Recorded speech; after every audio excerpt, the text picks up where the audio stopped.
Are there matters that we need to take up before we bring the jurors in? Yes. Judge, sorry. Yes, ma'am. It prompted me.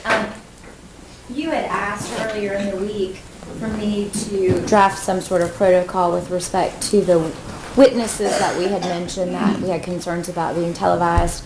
This morning, at some point, the witness that we've identified in the earlier motion as MB is, I believe, will testify. The one logistical issue is he has not been brought. He should be arriving any moment, and Ms. Smith or Ms. Phelps is speaking with him when he gets here. If I may approach, I handed a copy of this to the defense attorneys. Initially, I thought it might be, in terms of least restrictive methods, that he could perhaps be broadcast but not use his name. In talking with Mr. Brown and in our earlier conversations about the fact that they may talk about his aliases and use the fact that he has used various names, I don't know that there's any other way to get around that being a situation which would identify him other than just to ask, Your Honor, not to broadcast his testimony. And at the time that his testimony is over, obviously that the courtroom would be reopened. And so that would be my wish, and have drafted it up as such for Your Honor.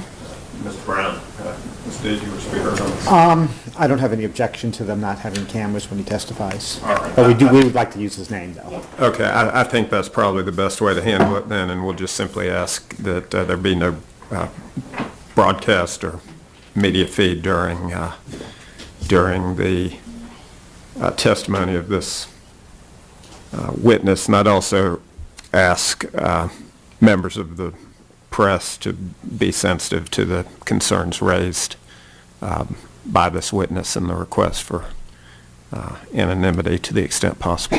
There's one other small stipulation that the parties have entered into. Rather than calling the defendant's probation officer, who was on actually post-supervision release, for an effort to establish a timeline, we have agreed to the date of April 11th as the day when his father indicated that he no longer wished him to reside in the home. So that will hopefully speed up, or the necessity for having that witness during the guilt innocence. All right, is this a stipulation you want me to read at some point? At some point, yes, sir. Okay, so if you'll just request that prior to the close of the state's evidence, I'll be glad to read it when requested. Thank you. All right. And I see that it's signed by counsel for the defense, is that correct? That is correct. We talked with Mr. Smith about it as well. All right, very good, thank you. Anything for the defense at this time? Your Honor, I guess insofar as an update, you had asked that we get everything finished with those records in 2 or 3 days, and today would be day 3.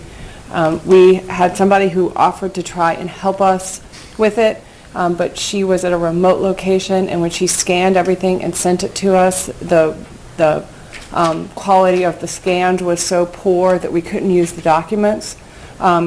So I am very much in process with that, and my goal is to have it done by the time we recess today. And for one sort of set of those documents, we're going to be requesting, subject to your approval, that there be certain redactions in them, because they're cumulative, so they don't just apply to the specific teachers or years. And so that's what we're working on getting finished, so we can show you a copy of what we propose. So I haven't forgotten that. I haven't forgotten the 3-day deadline, and we just had trouble having a remote person assist us with it. All right, that's fine. Just let me know when you have something for me to review. I'll take care of it. Thank you. All right, if there's nothing else that we need to take up outside the presence of the jury, we'll go ahead and bring jurors, please.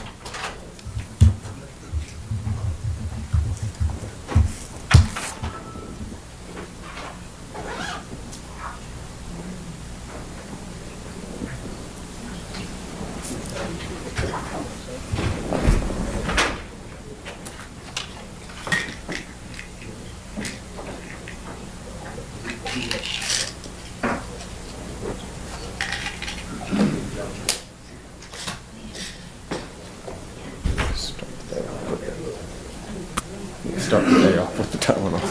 Usually I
check and make sure that you have your notebooks, and I believe we're ready to ask of the state, is there further evidence for the state? There is, Your Honor. Good morning. Your Honor, at this time, the state will call Ms. Sarah Melvin to the stand.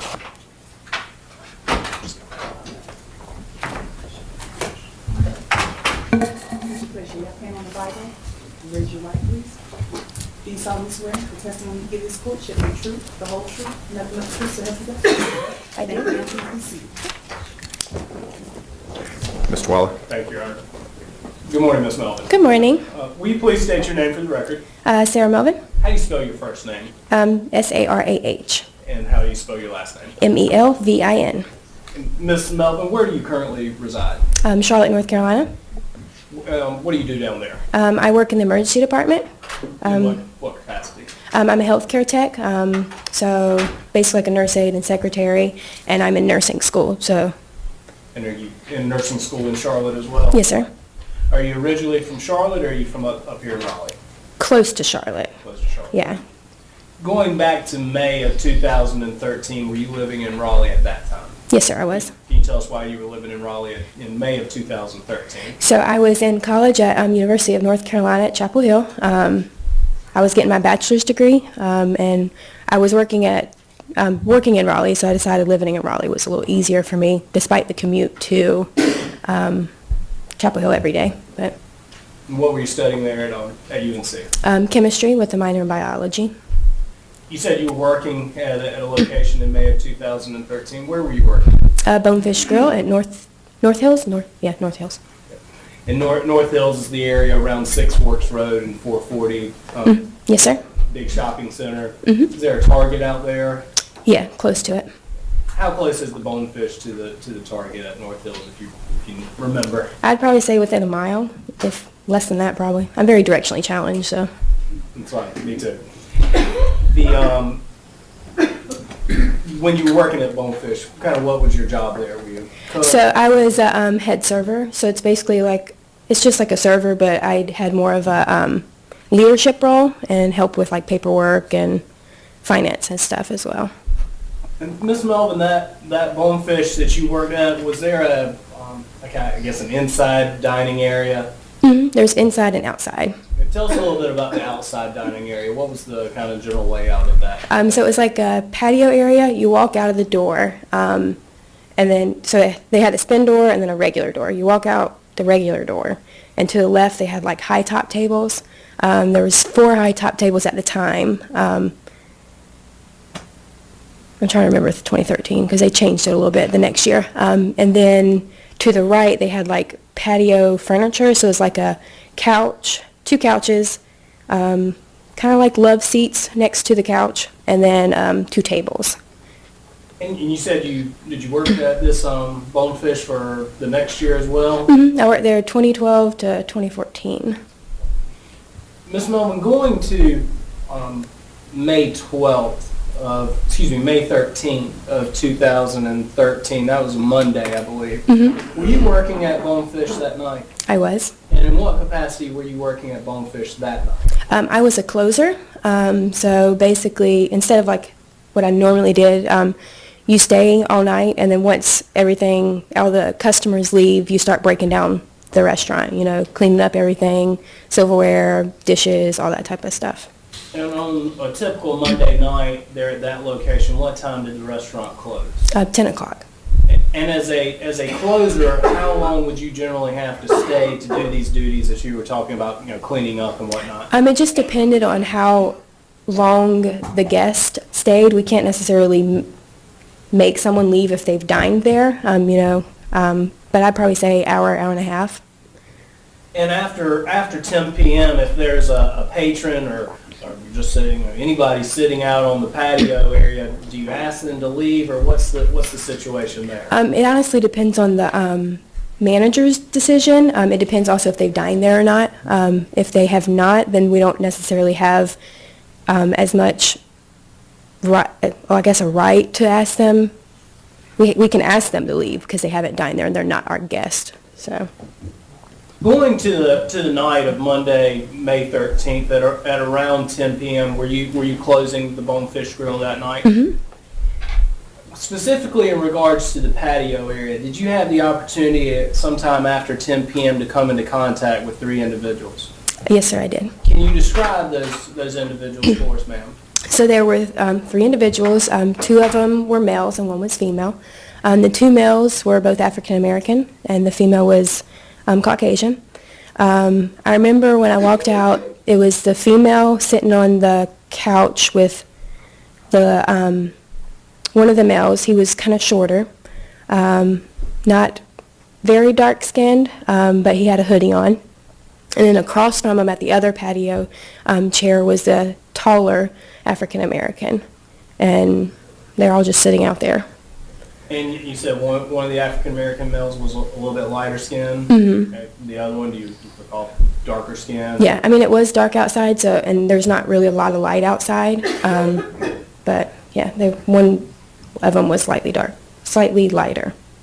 And you mentioned one of the individuals or one of the males had on a hoodie. Do you remember the clothing of each one of them, or did just the hoodie kind of stick out? The hoodie kind of stuck out, just because the hood was on. You know, like not many people go and sit on patios with hoodies on. You know.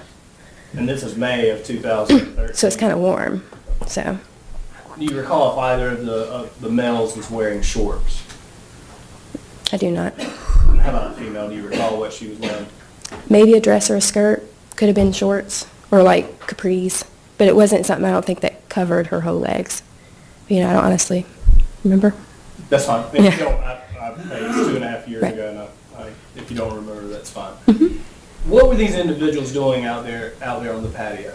So my first interaction with them, I guess when I first walked out there, they were just sitting there, I guess talking to each other. One of them had headphones in. It was the one sitting next to the girl.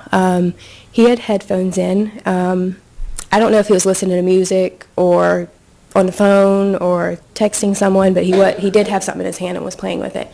I don't know if it was an iPod or iPhone or what type of electronic it was, but they were just sitting there. And so since they weren't guests, I just continued my business and started wiping down the high-top tables on the left. And then they noticed I was starting to close down. And one of them, I think it was the girl, she asked me about it. I'm like, yeah, you know, we're closing, you know, we're trying to clean everything up. And so I walked back inside because I have to bring the chairs and stuff inside. And then when I walked back outside, they had put some stuff on the table. And let me interrupt you just briefly, Ms. Melvin. You said that they were not guests there. Right. What do you mean by that? So they had not dined there. They didn't order anything. So they showed up without dining there. They were just sitting on the patio furniture. Just kind of hanging out. Yes, sir. And I asked you a little bit about the clothes. At this point, did you notice if they had anything else with them in terms of bags or book bags, athletic bags at this point? I don't remember. Right. So you go back in and you take the chairs in and you go back outside and you said you noticed some stuff at that point. Yeah. What'd you see? So I remember it was like the little table that was sitting in front of the patio furniture. It was a bunch of, in my opinion, random stuff. So I remember seeing golf tees, safety pins, push pins, lighter. I think there was like one lighter. And it was just, I don't know if it came out of someone's pants or where it came from, but I just remember when I walked out there, it was just sitting there. And I went inside and talked to my manager. I was like, you know, this is odd, like something's odd about this, but. And why did you think it was odd, Ms. Melvin? Overruled. Okay. So it was odd because I didn't think anyone on a regular day would be carrying those type of materials in their pocket, those random. And at this point, Ms. Melvin, you mentioned seeing some headphones. Did you see any other electronics at this point? I did not. Just the one headphones. And I believe you said one of them may have had a phone or something in their hand. Do you recall if it was one of the males or the female that had the headphones on? It was the male. And how about the phone or the electronics? It was a male. So the male had the phone or whatever in their hand as well. The stuff, the random stuff, the golf tees, safety pins, and all. Could you tell who? Well, and you said it was on a table. Were all 3 individuals sitting around the table at that time, or what was the general group dynamic? So the table was closer. So you have the patio furniture here, and then the table's right in front of that one. The other one's kind of like up against the wall of Bonefish Grill, so it's a little further. So two of them were closer to the table than the other one. Which two were closer to the table? The shorter African American and the female Caucasian. You mentioned having a brief conversation with the female. She just asked you about the closing situation. Yes, sir. Any kind of conflict or disruption during that conversation? No, she just acted a little uneasy to me. Also, improper opinion evidence in the 701. Overruled. Overruled. How was she acting? She just acted uneasy. I don't know if it was like anxious, but a little fidgety. I mean, I've never met this girl before, so I don't know if this is like a normal for her, but it just seemed uneasy about something. And how about the two African-American males? Did you interact with them at all the first time that you went in one time, you said, and talked to your manager after Right. seeing them out there? Did you interact with the males at all at this point? No, one of them kind of didn't even acknowledge me. That was the one with the headphones in. The other one, I don't remember him saying anything. And again, how were they acting, and did you make any note about their movements, their manner? They were kind of mellowish. They didn't really act any different or anything that sparked interest or anything to me. When you come back out and you testified about seeing the stuff on the table, did you have further interaction with these individuals at that point? No. After she had spoke to me about it, she's like, okay, and then I continued on my business, getting the closing done, and then at that point they, I guess, realized that we were closing and got up and left. Did you have to kick them out or call security or anything like that, Ms. Coleman? They eventually just left on their own. And when they left on their own, you mentioned the stuff that you saw on the table. Did they take that kind of random stuff with them? Some of it, yes. Not all of it, because I remember I took some of it to my manager because I told him what they had brought out, but I didn't actually show him until after they left because I'm not going to take their stuff. It's not mine to take until they leave it. But I do remember as they were leaving, there's a trash can right on the corner, and they threw something in the trash can. Do you recall what exactly they threw in that trash can? No, I do not. One of them had cigarettes. I don't know if it was a cigarette or container or what it exactly was. What was the stuff that you took to your manager and showed? Was it him or her? It was a gentleman. A gentleman. You said? What did you take to your? So I took him some safety pins, push pin. I think they took the lighter, and then the golf tees. And what did y'all decide to do with this stuff they'd left once they had left? My manager told me I could just throw it away. They left. It was no longer an issue to us since they had left our premises. Just a few more questions for you, Ms. Melvin. You said that y'all closed at 10 o'clock that night. What time was it when you first saw these three individuals on the patio? So I could just give a general time frame because it was so long ago. So if we close at 10, we're not allowed to go out and close the patio until at 10 or slightly after. So I'd have to say it was between 10:15 and maybe 11:30. When you first saw them, it was around 10:15? Yeah, probably 10:30-ish. 10:15. 11:30 to start a second ago, so between 10:15 yeah. 15 and 10:30? 10:15 and 11:30, somewhere in that time. Okay. I wouldn't say it was anything past 11:30. Sorry, just wanted to be clear there. So that was the first, sometime between 10:15 and 11:30 is when you first saw them on the patio? Yes. And then you went inside, came back out, and that's when you saw the stuff on the table? Right. And did they pretty much leave right away when you came out that second time? No, I would say probably 10, 15 minutes after that. They didn't stick around a whole lot longer. So, again, approximately what time was it when those three individuals left the Bonefish Grill that night? Probably 11:15, 11:30-ish. So, the entire interaction, you would say, happened between 10:15 and 11:30? Yes, sir. Is that fair to say?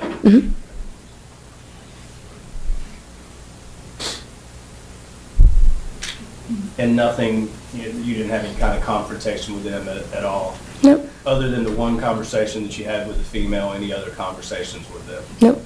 When they left, again, kind of talking about their general demeanor, any change in their demeanor and what you described earlier? No, I don't think so. If I may have just a moment. Yes, sir.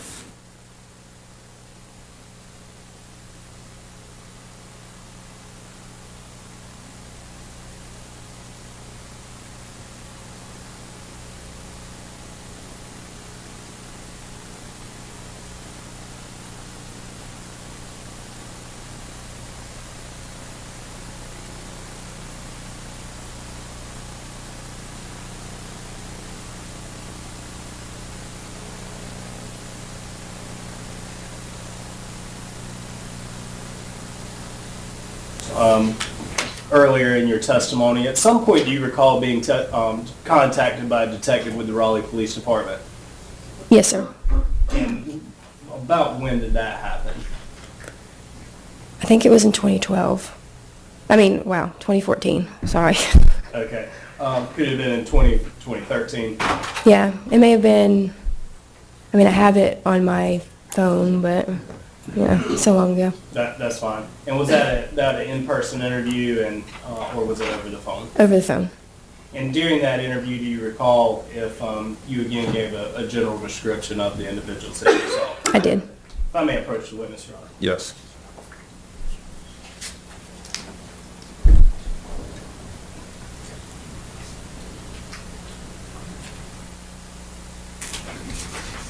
Ms. Melvin, I'm approaching you with what has been marked for identification purposes, State's Exhibit 65.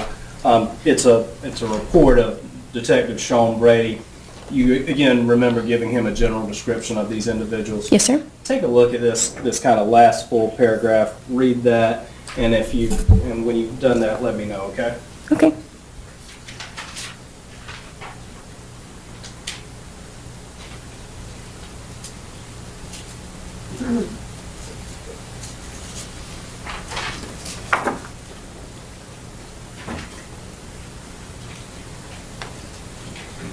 Okay. And in reading that paragraph from Detective Brady's report, does that kind of help refresh your memory as to the exact description that you gave? Yes, sir. All right, Yes. what was the description that you gave? If you need this again, let me know. But. Yeah, I'll look at that. So just in case, the female was wearing a white T-shirt.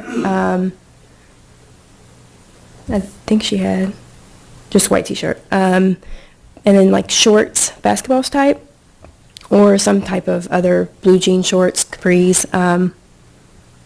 And I noted the sneakers. I said they had white sneakers, and she had a backpack.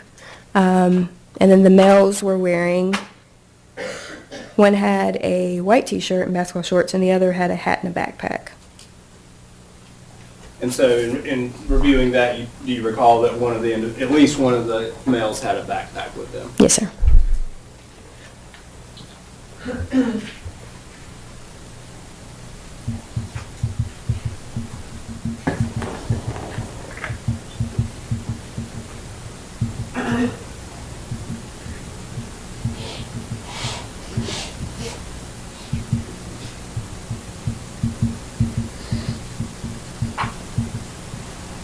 Thank you, Ms. Melvin. I don't have further questions at this time. Cross-examination, Mr. Brown? Good morning, Ms. Melvin. Morning. In looking at, you see that you were interviewed in July of 2013, Yes, sir. about 2 months after Okay. this event. When you were talking about it, you said it was the shorter African-American man and the woman who were sitting around the table, Yes, sir. and the taller man was sitting away from it Yeah, like with across. earphones? The taller man did not have the earphones. Okay, but he was sitting away from... Yes, sir. Okay, thank you, that's all I have. Anything further? Say, Just one moment, Your Honor. yes.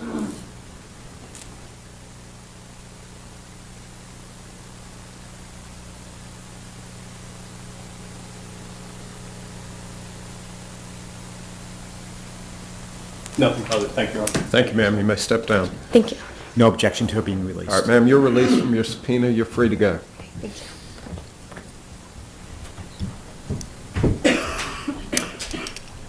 Further evidence for the state? Okay. Yes, Your Honor, sorry. Ms. Melvin's here from Charlotte, and we just wanted to make sure we had our transportation taken care of. Amy Radley, Your Honor, at this time the state would call Ms. Amy Radley to the stand.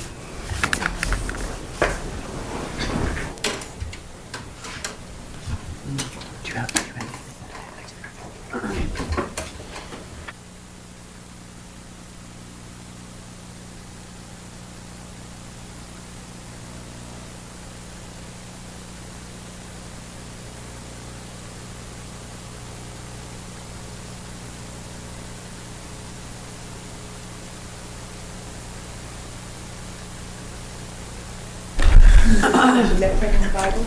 Raise your right, please. Do you solemnly swear that the testimony that you give this court shall be the truth, the whole truth, and nothing but the truth, so help you God? I do. Thank you, ma'am. Please be seated. All right, Mr. Waller. Thank you. Ms. Radley, good morning. Good morning. Will you please state your name for us? Amy Radley, And can you spell your first and last name? AMYRADLEY. And Ms. Radley, and you don't have to give me your exact address, but where do you currently reside? Sanford, North Carolina. Sanford? And how long have you lived down in Sanford? For a year and a couple months. Back in May of 2013, where were you living at that point? I was living in Raleigh. And are you currently employed? I'm not. What are you doing now? I'm a stay-at-home mom. How old's your child? She is almost 5 months. Congratulations. We'll Thank try not you. to keep you here too long. Thank you. Ms. Radley, when you were living in Raleigh in May of 2013, were you employed at that time? I was. Where were you employed? Ben & Jerry's. And was there a specific Ben & Jerry's location? I was the general manager for the Hillsborough Street location and the North Hills location. Tell us a little bit about where the Ben & Jerry's at North Hills is located. It's located on the top level of the shopping mall in the center, attached to the same building as a Starbucks.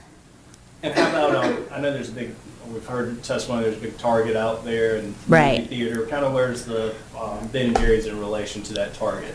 It is up the escalator and in the center. To get to Target, you'd have to go down an escalator to the entrance. Bonefish Grill, how far away is Bonefish Grill from that Ben & Jerry's location that you've talked about, if you know? I would say probably between half a mile and a mile. It's on the same property. And you said you're a general manager there at Ben & Jerry's and then also the Hillsborough Street location. What were your general duties and responsibilities? My job was to maintain the store, schedule, handle the financial side of things, just keep the store clean and safe, and make sure everything was running right in both stores.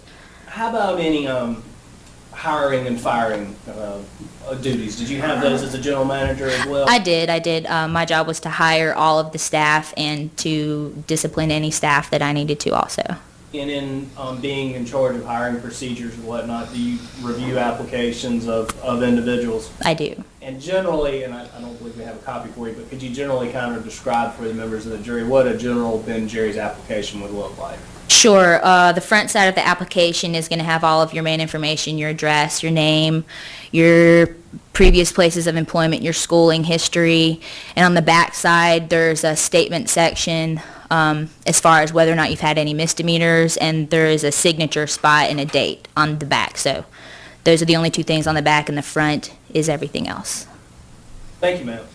I want to turn your attention to Monday, May 13th, 2013. Were you, I guess I'll start with, were you at the Ben & Jerry's that day? I was. I had an evening shift, which started probably 3, 4, somewhere around there. So I came in around that time. Okay. So to be clear, an evening shift would go from what time? It varied, but that day I believe it was 3 or 4 until a close, which was 9 or 10 p.m.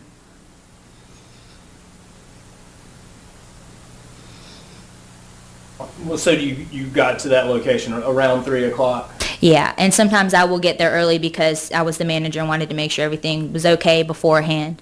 Before starting. And when you're working a shift there, are you actually kind of running the counter as well, or are you just doing the general manager duties?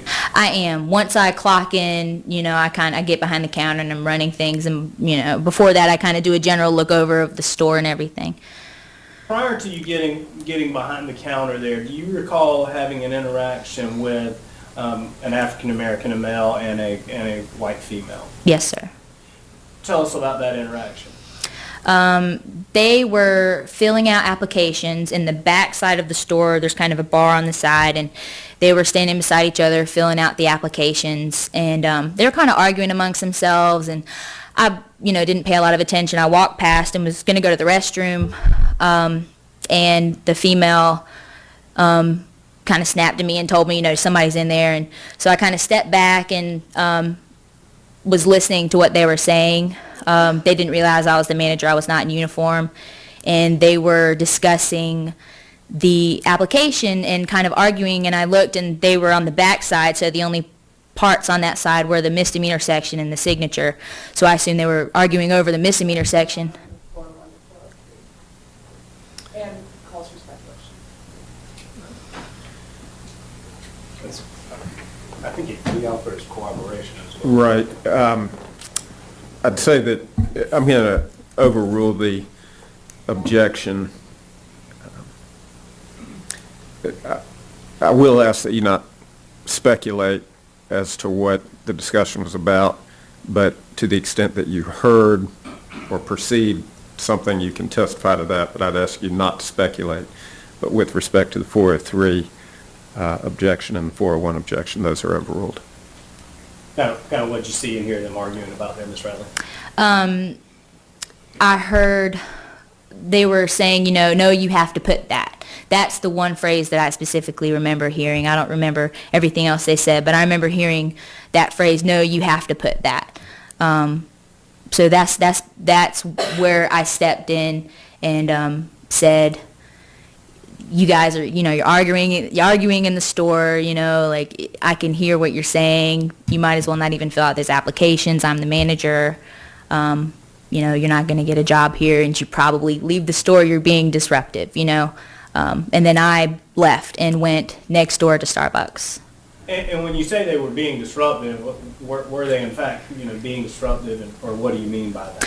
They were just arguing in the back of the store, and I mean they weren't, throwing things or anything to that nature. They were just arguing, and it was just something that I don't have a very high tolerance for that in my store, as far as it's a place where a lot of families come. It's just not somewhere I want there to be an argument going on anywhere in there. And since I'm going to fast forward just a little bit, since the time of their arrest, have you seen photographs of Ronald Anthony and Travion Smith and Sarah Redden? I have. And do you know the two individuals, or do you recognize who the two individuals were that were arguing in your store that day? Yes, sir. Which two individuals was it? It was Mr. Smith and Miss Redden.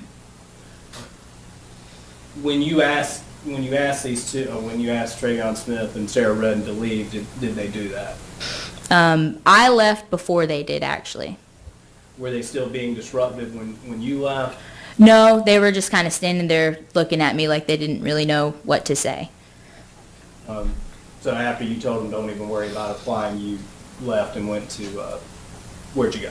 I went to Starbucks. I went next door to Starbucks to get a coffee before my shift. So do you know, Ms. Radley, kind of based on this conversation, if you had in fact started your shift at this point? You said it was... I had not, no. I was about to start my shift, but I was getting my coffee kind of beforehand. So would it still kind of be in the 2:30 to 3 o'clock range, or even earlier than that, excuse me? It could have been. I'm not sure exactly what time it was. I just know the beginning of that shift would have been somewhere within that time frame. It could have been anywhere from 2:30 to 4 o'clock, but it wouldn't have been any earlier or later than that, probably. And the Starbucks, how close is the Starbucks to... It's the same building, yeah. To where the Ben and Jerry's is? The door is about 10 feet from the other door. When you went in there to Ben and Jerry, to Starbucks, what happened at that point? I was talking to the person behind the counter. I know them. I used to work there also, and I, work next door, so I know everyone. I was talking to the employee, and I saw out the side door, there's two side doors and one main door, and I could see out the side door,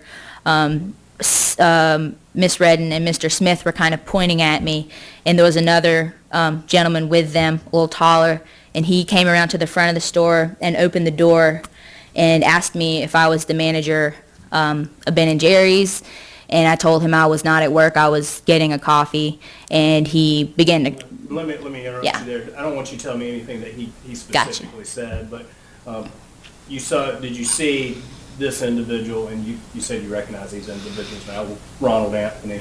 Did you see Ronald Anthony with Travion Smith and Sarah Redden prior to him coming in the Starbucks? No, just when they came around to the side, I saw them, those three together. Okay, so in the Ben & Jerry's itself, you didn't see them together? Right. I believe Mr. Anthony was in the restroom. So when you go into the Starbucks, is that the first time you saw Travion Smith and Sarah Redden and Ronald Anthony together? Yes. And then you saw Travion Smith and Miss Redden pointing at you, or was it just Miss Redden? Do you recall? I don't recall. And at that point, you see Ronald Anthony come into the Starbucks. Correct. He kind of leaned in the door.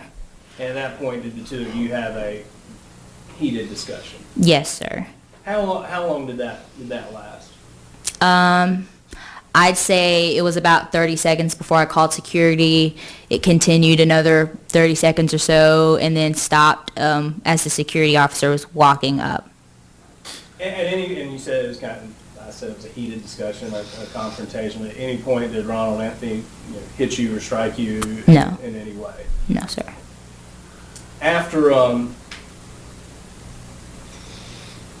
After the confrontation started, you said you got security involved. Yes, sir. Tell us a little bit about that. How did you go about that? I could see that Mr. Anthony was very angry, and I recognized it as a situation that may or may not, go whatever way. So I kind of opened the door. He was leaning in. I kind of didn't push him, but pushed my way out the door, and I saw a security officer. So I motioned for him to come over. I think I may have, yelled out something like, hey, or something to the effect of that, and he came over pretty quickly and responded.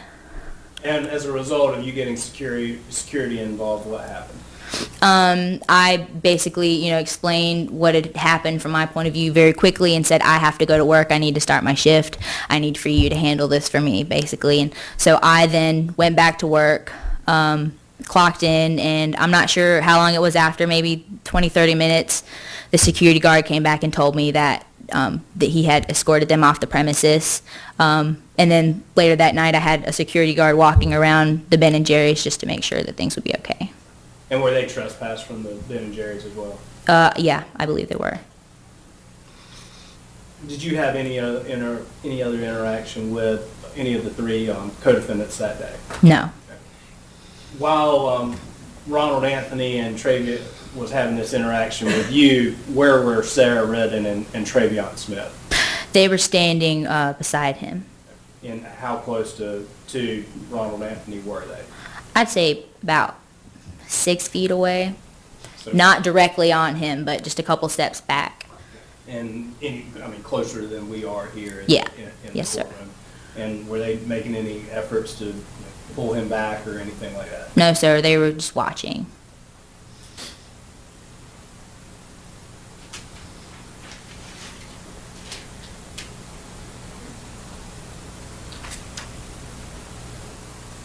May I have just a moment? Sean? Yes. Sorry.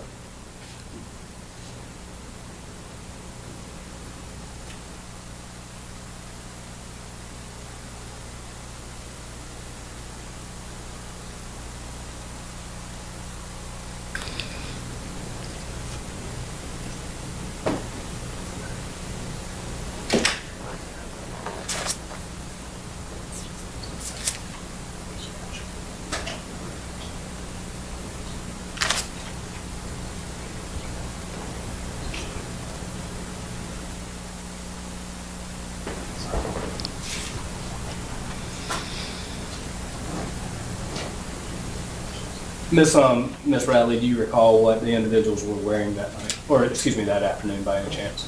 I don't. The only thing that I recall is I believe Mr. Anthony had a drawstring backpack.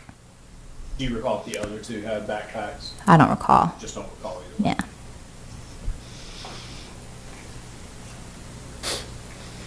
Thank you, Ms. Radley. I don't have any further questions at this point. Ms. D? Ms. Radley? Hi.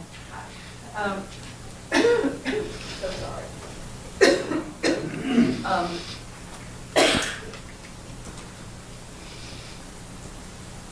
So you didn't know who any of these individuals were prior to this happening, No.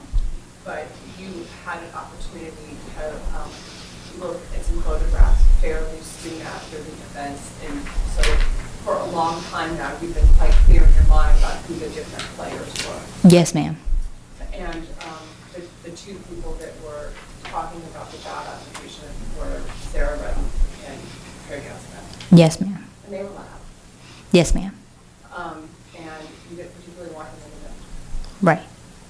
And when you told them that they needed to go, they didn't get in your face No, ma'am. or make any fuss. No, ma'am.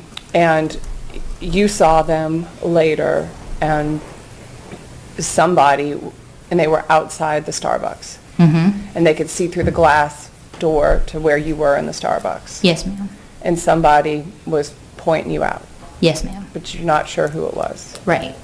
And then Mr. Anthony is the one that got really agitated. Yes, ma'am. And obviously, he was agitated enough that you felt like it made sense to get security involved. Mm-hmm. Raising his voice, I imagine.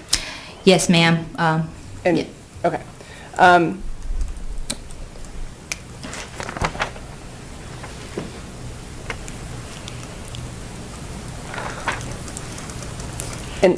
And you worked at that Ben & Jerry's for some time between then and when you moved to Sanford, or right? Yes, ma'am. Did you work there until you moved to Sanford? No. Okay.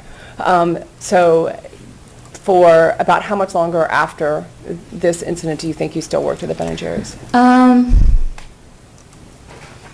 It was probably September, maybe, of that year that I left. Okay. And was there was a strange coincidence that occurred during that time, was there not? Yes, ma'am. And again, we don't want for you to tell us anything that anybody said who's not testifying, but did one of your coworkers develop a relationship with Ronald Anthony during that time? Yes, ma'am. And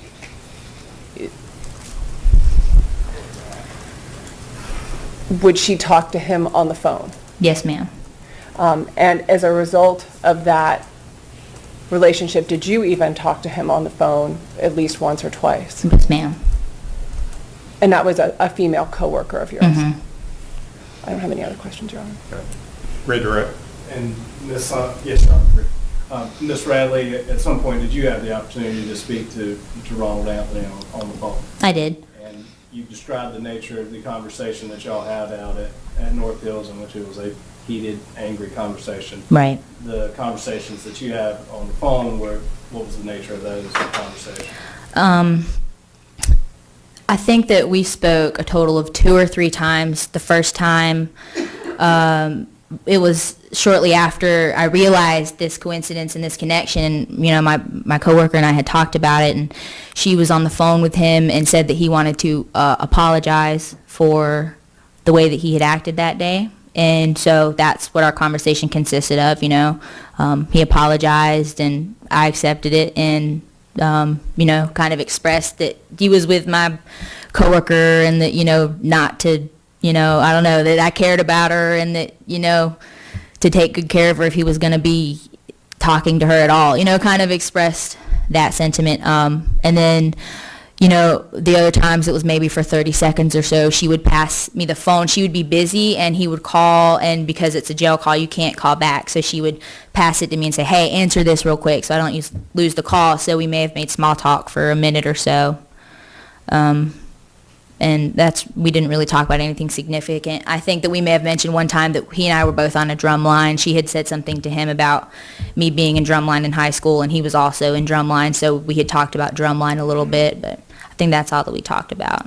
And so the first time he apologized to you, and the other times were just general cordial conversation. Right. Did Ms. Radley, at any point, did you talk with him about this case? Absolutely not.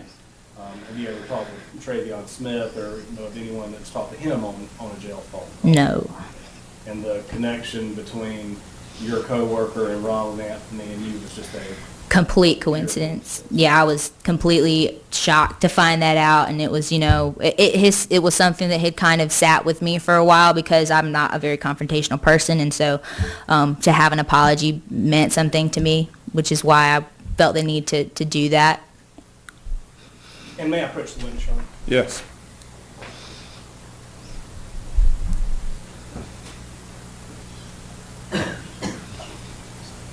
Ms. Bradley, I'm going to hand you what's been marked for identification purposes, State's Exhibit number 66. Now, can you take a look at that overhead aerial view and tell me if you recognize what that area is? That looks like North Hills Mall. This kind of grassy area here in the middle, what's that? That's the building with Ben & Jerry's and Starbucks with the grassy part right beside it. That's kind of the area where they have concerts and kids play out. Right. And whatnot. Any, this State's Exhibit number 66, does it fairly and accurately depict an overhead view of North Hills to your knowledge? Yes. Your Honor, at this time I would ask to introduce State's Exhibit 66 for illustrative purposes. Any objection? It's allowed for illustrative purposes. And Your Honor, if I may publish 66 using the screen. Yes. Ms. Radley, and if Ms. Radley stand up briefly. Yes, please. Pretty good there. Ms. Radley, I mentioned the grassy area there on State's Exhibit 66. Excuse me. Can you point that out for the jury? Here. Okay. And the building there, right beside that grassy area, what is that? That's on this side is Ben & Jerry's, on that side is Starbucks. Okay. So I guess again using the grassy area as a frame of reference, does the Ben & Jerry's face the grassy area? Both of them do. It's split the other way, so Ben & Jerry's faces this way and Starbucks faces that way. I got you. So the front of Ben & Jerry's would face out towards this parking area here. Yes, sir. And then Starbucks parking area, Starbucks would face out towards this parking area. Yes, sir. Okay. The location in which the initial confrontation happened between Travion Smith and Ms. Redden and yourself, that was here on this side? Correct. Objection, confrontation, there wasn't a confrontation. Sustained its characterization. The discussion that you had with Travion Smith and Sarah Redden, that happened there in that Ben & Jerry's? Correct. Okay. And then the heated discussion that you had with Ronald Anthony happened on the other side in Starbucks? Correct. Are you familiar where the Bonefish Grill is? Yes, it would be up over here, I believe. So kind of on down off the map just a little Right, bit. just over there. And I've used Target as a reference point and talking about North Hills. In using this photograph, can you show the members of the jury basically where Target is? Target is under this. This is going to be the top of where the parking deck is, and it's going to be under, the parking deck's underneath, so it's under that building. And that, again, I think I've used a movie theater. Can you show us where the movie theater is? That's the theater. This main road that you kind of see here between the shopping center you've described and this larger building, is that Six Forks Road? Yes, sir. And Six Forks Road, if you continue to follow it down kind of towards me off the page, would it cross over 440 at that point? Mm-hmm. And are you familiar with the Allister Apartments by any chance? Yes, sir. Okay, so if you keep following Six Forks here, Allister Apartments would be off kind of at this edge of the screen. Yes, sir. About how far from, I guess we'll just say from your Ben & Jerry's location is it to those Allister Apartments? I'd say a mile, maybe. If you had, So you would go down here, right across the highway, and then it's going to be back there, so it's walking distance. all right, so around a mile away. Yeah. Thank you, Ms. Riley.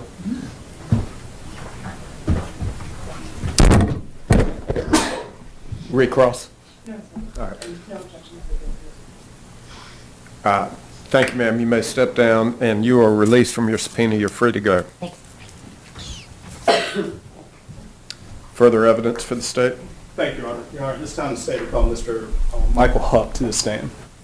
And while he's on his way up, I can remove that photo.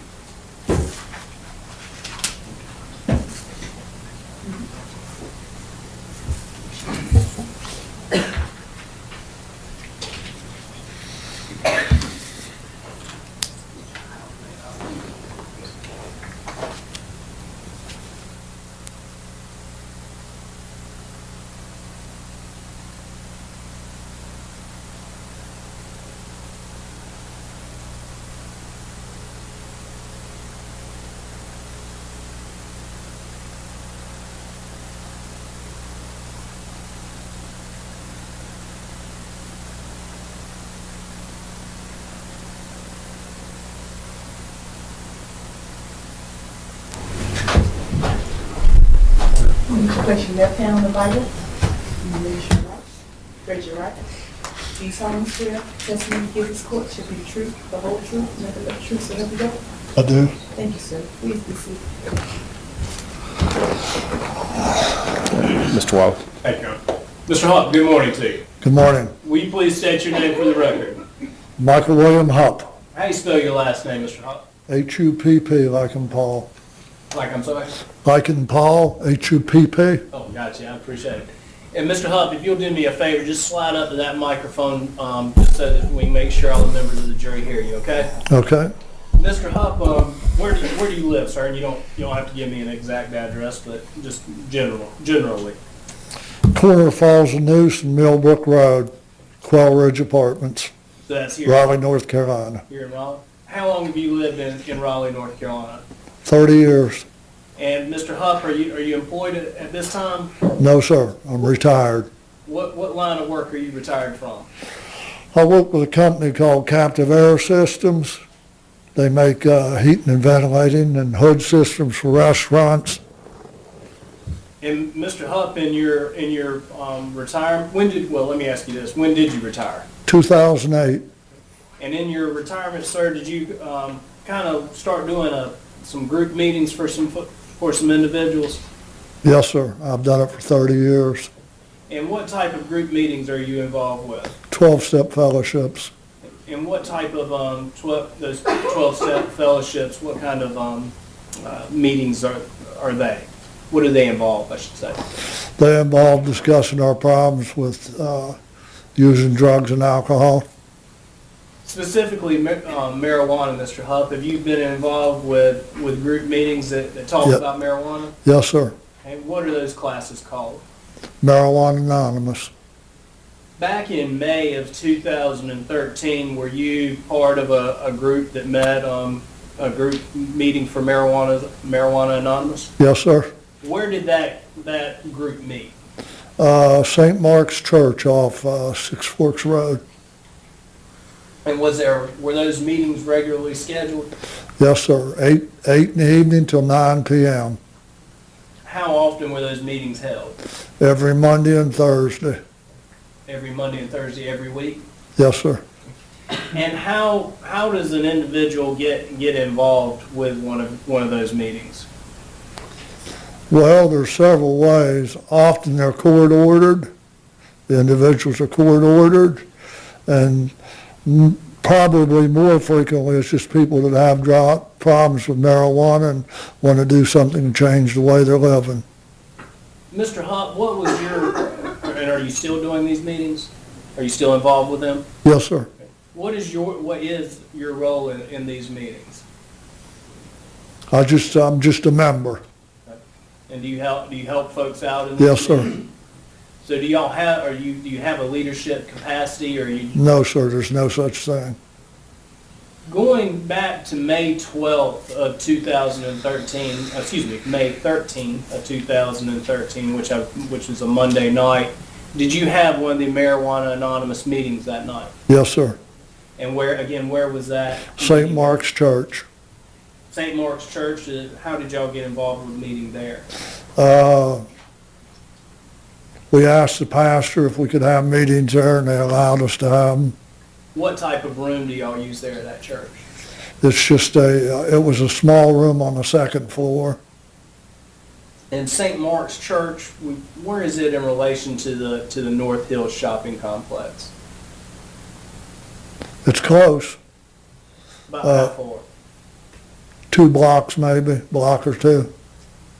And Mr. Hupp, on that night, did you have the opportunity to come into contact with Ronald Anthony? Say that again, sir? Did you have the opportunity to come into contact with Ronald Anthony that night? Yes, sir. Was he part of the meeting on May 13th of 2013? Yes, sir. And do you know why Ronald Anthony was at the meeting? To do something about his problem with marijuana, or else he was court ordered. And if he had been court ordered, would have had to have a sheet signed by the facilitator of the meeting. Do you know if there was if he had any form to sign that night? I would imagine he did, if that they always have to have that. That's part of their agreement with the court systems. But you recall seeing Mr. Anthony there? Yes, sir. Did you have any interaction with him at the meeting itself? Not so much in the meeting, maybe afterwards. And how long had you known Ronald Anthony? I would say he'd probably attended it for a month or 2, 4 to 8 weeks, something of that nature. You ever have any problems with Mr. Anthony when he was there at the? No, sir. Specifically in regards to the meeting on May 13th, was anyone attending that meeting with Ronald Anthony? Yes, sir. Who was attending that meeting with him? There was a young Caucasian lady and another African-American man. And do you recognize that other African-American man here in the courtroom today? Yes, sir. Okay. And who was that? The gentleman on the right there. Do you know that individual's name? Beg your pardon? Do you know that individual's name? I don't personally, other than involved with the case. But you didn't know his name that night? No, well, I would have known the name, but I don't always recall them. Okay, all right. The defendant, Travion Smith, that's the individual you recognize? Yes, sir. As being a part of that meeting that night? Yes, sir. How about Sarah Redden? Yes, she was there. She was there. And did you know her name that night, or have you just kind of learned her name through the course? I would have known the name, but I don't. I try to leave them out. Did you have any interaction with Travion Smith or Sarah Redden at that meeting? Other than just introducing myself or talking to them prior to the meeting and it starting, yeah, that would be the only. And you said you're a member of this group. Do you know if Sarah Redden or Travion Smith were, again, required to be there? I don't know. These three individuals, Sarah Redden, Ronald Anthony, and Travion Smith, were they together at the meeting? And when I say together, were they seated at the same table? They were in the circle, yes, sir. At any point during the meeting, did they seem to be having any trouble with each other, any confrontation, anything like that? No, sir. Were they disruptive in the meeting at all? No, sir. Did feel like did they participate? Yes. All three of them? I can't recall that. But nothing unusual happened? Nothing unusual. And I believe you said a moment ago that meeting lasts from about 8 p.m. to 9 p.m.? Yes, sir. And does it always end right there at 9? Yes, sir. What happened after the meeting, if you recall? After the meeting, we hung out in the church for a little bit, and then we closed the meeting and packed the stuff up and went in the parking lot and stood out in the parking lot and talked with each other for a little while. And when you say we went into the parking lot, who are you referring to? Well, it would be the people you've asked, the 3 people you've asked a question about, and other members that were there at the meeting. So you recall seeing Ronald Anthony, Travion Smith, and Sarah Redden outside the meeting? Yes, sir. Again, Mr. Hupp, was there any issues going on between the 3 of them at this time? No. And did you have a general good conversation with them? Yes, sir. About what time did y'all separate there in the parking lot? I would have probably separated about 9:30 because after that particular meeting, I always go and pick my sister up at 10 o'clock, and she works at the Walmart on New Hope Church Road. which would mean I'd have left between 9:30 and a quarter till 10 at the latest. And were Ronald Anthony, Travion Smith, and Sarah Redding still in the parking lot there when you left? When I left, they were standing up on Six Forks Road at the bus stop. There's a little like thing to keep the weather off you. Was there any rain that night or anything like that, Mr. No, sir. Were they walking away or just kind of standing there at that bus stop? They were just standing at the bus stop. And so no issues or confrontations with them at all when you? None at all. Other than seeing them leave there that night about well, you said you left at 9:30, I'm sorry. Did you see them ever again that night, Mr. Brown? No. I may have just a moment. Yes, sir.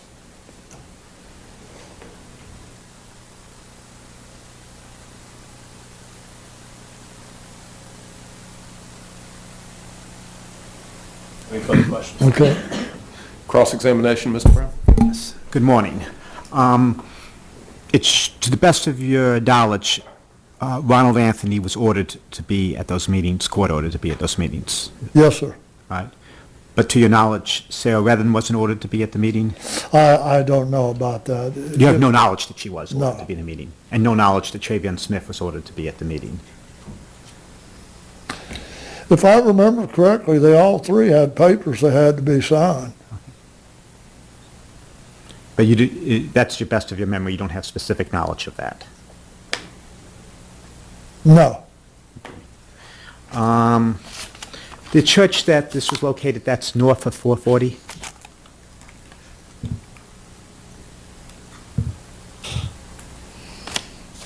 I would say it's more south.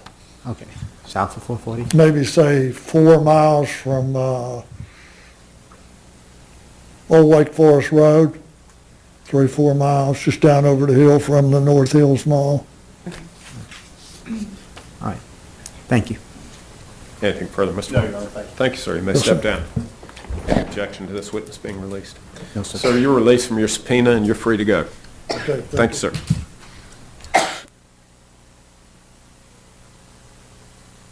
We would ask for a break to try and do some logistical maneuverings and an opportunity to talk with the next witness briefly, assuming, I believe he's here.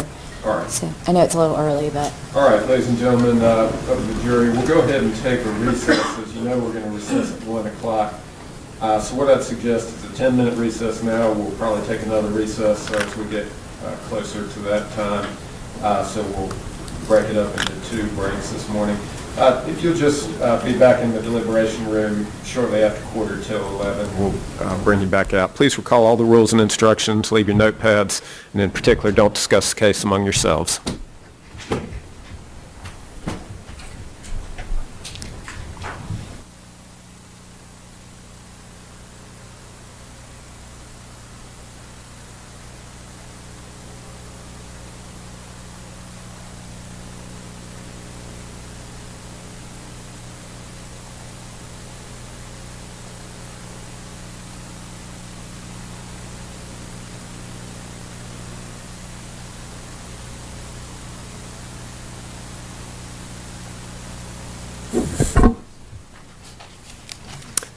All right, outside the presence of the jury, is there anything we need to take up right now, or we can go ahead and recess for a few minutes, and then, who is your next witness? MB. All right, MB, all right, that'll be fine. So we'll be in recess for 10 minutes, and then we'll resume. 3 o'clock in recess for 10 minutes.